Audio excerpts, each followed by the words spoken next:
Hello বন্ধুরা অনু village cooking চ্যানেলে অনেক স্বাগত। আমি আজকে একটি নতুন রেসিপি নিয়ে চলে এসেছি। পনির কীভাবে তৈরি করা হয়। প্রথমে উনুন ধরিয়ে নিয়েছি, কড়াই বসিয়ে দিয়েছি। কড়াইতে প্রথমে দুধ দিয়ে দিচ্ছি।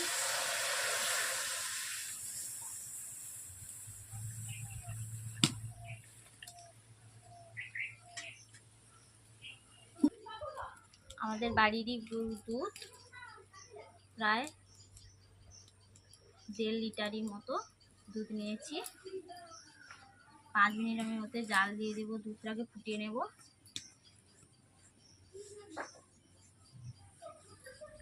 বন্ধুরা এইভাবে 5 মিনিট জাল দিয়ে দেবেন দুধটাকে।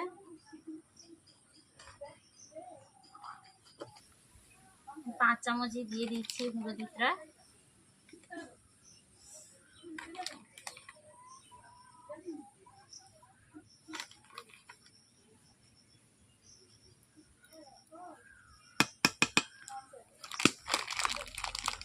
পাঁচ চামচ গুঁড়ো দুধ নিয়ে নিয়েছি, ওটা আমি ভালো করে জাল দিয়ে দেব।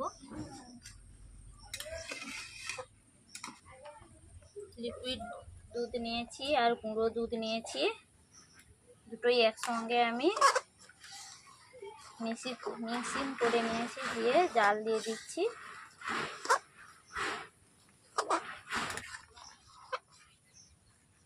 আগে আপনাদের দেখিয়েছিলাম পুরো লিকুইড দুধের পিওর ছানা। আজকে আমি গুঁড়ো দুধের সঙ্গে ছানাটা,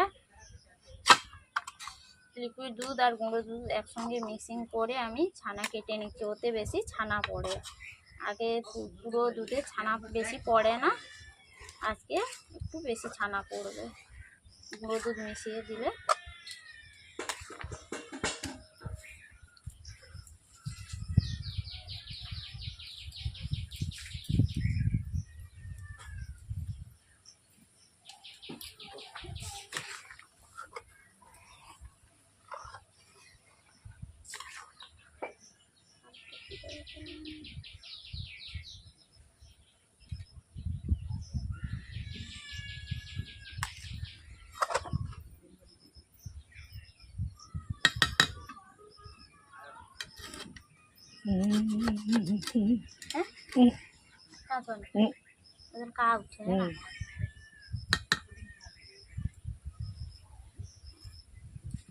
জালন দিয়ে দিয়ে এবার ছানা কাটে না আর ফুটাইব ফুটাইব না মোটা হয়েছে ঘরে।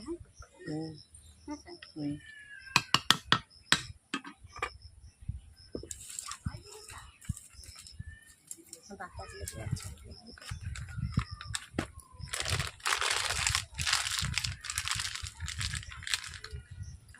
তাকে কি বলছে হে?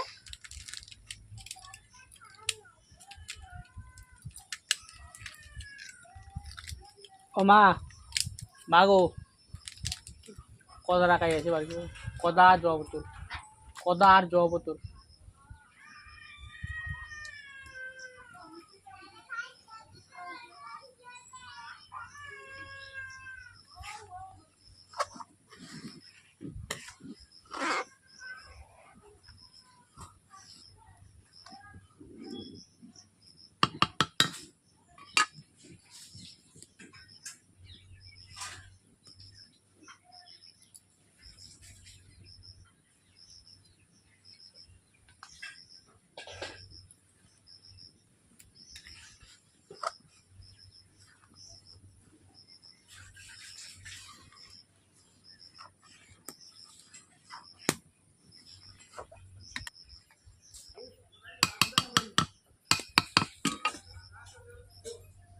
এইভাবে আমি 5 মিনিট জাল দিয়েছি।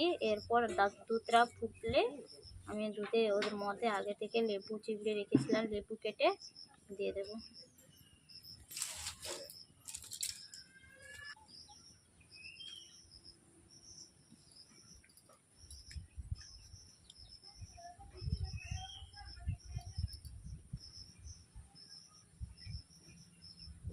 দুধ ফুটছে, এই ফুটন্ত দুধে আমি লেবু দিয়ে দিলাম চারদিকে ঘুরে ফিরে। ছাঁকনি দিয়ে ছেঁকে দিচ্ছি যাতে লেবুর দুধগুলো বা বিচিগুলো না পড়ে, পড়লে ওতে তেতো লাগবে ছানার মধ্যে।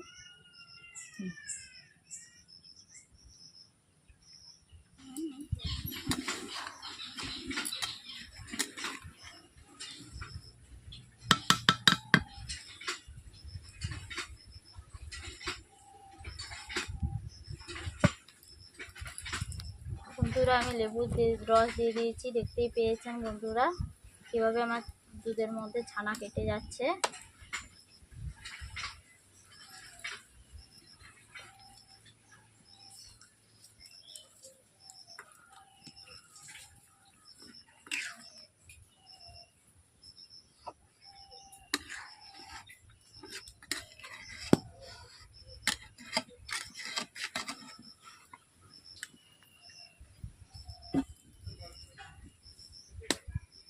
বন্ধুরা দেখতেই পাচ্ছেন আমার ছানা কাটা হয়ে গেছে।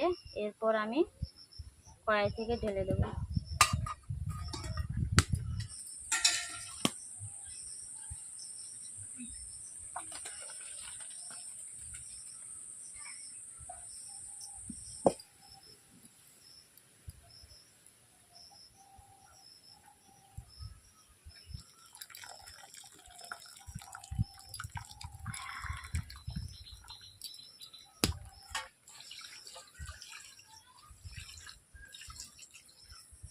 ছানাটাকে আমি দুধে ধুয়ে নিচ্ছি, এরপর আমি পুডলি করে বেঁধে দেবো।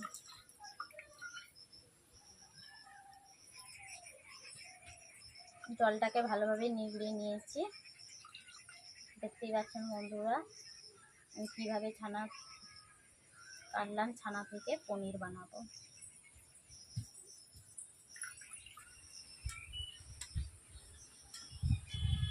এরকম আমি পুডলি করে বেঁধে দিয়েছি জলটা বেরানোর জন্য, জলটা নিগড়ে যাচ্ছে। এরপর আমি শিল দিয়ে চাপিয়ে নেব।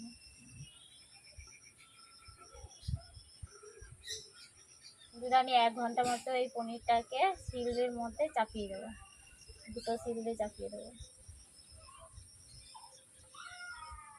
তারপর 1 ঘন্টার পর আবার পুনরায় ফিরে আসবো।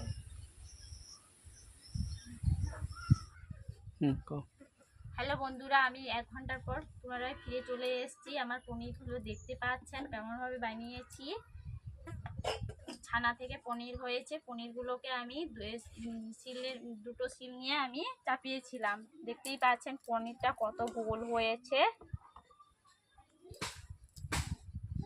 এরপর আমি রান্না করার জন্য এগুলোকে আমি কেটে নেব।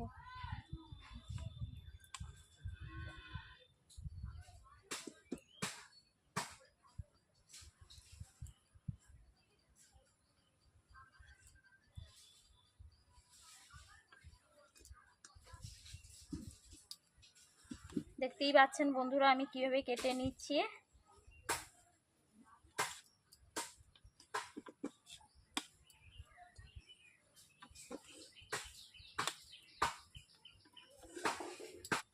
বন্ধুরা দেখতেই পাচ্ছেন আমি কেমনভাবে কাটছি আর সাইজগুলো কীরকম করে কেটে নিচ্ছি। দেখতেই পাচ্ছেন খুব সুন্দরই হয়েছে। বাড়িতে বানিয়েছি, ভালো লাগছে। খুব সুন্দর সুন্দর হয়েছে। এইভাবে আপনারা বাড়িতে বানিয়ে ফেলবেন। এইভাবে আপনারা কেটে ফেলবেন পনিরগুলোকে।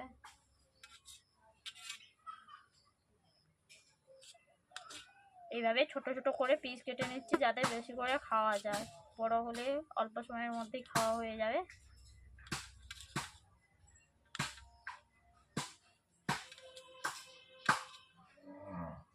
পনিরগুলো কাটা হয়ে গেছে। দেখতেই পাচ্ছেন বন্ধুরা আমার পনির কেমন হয়েছে, আপনারা কমেন্ট করে জানাবেন।